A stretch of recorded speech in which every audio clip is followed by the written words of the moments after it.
தாய் கோசலை வயிற்றில் உதித்த நல் மகனாம் ராகவ தசரத மைந்தா தவத்தின் தவமாய் வந்தாய் ராமா திருமகள் சீதை மணவாளா கல்லான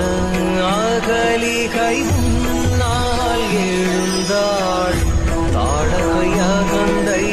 அழித்தாய் சிவன் தந்த வில்லினை பூ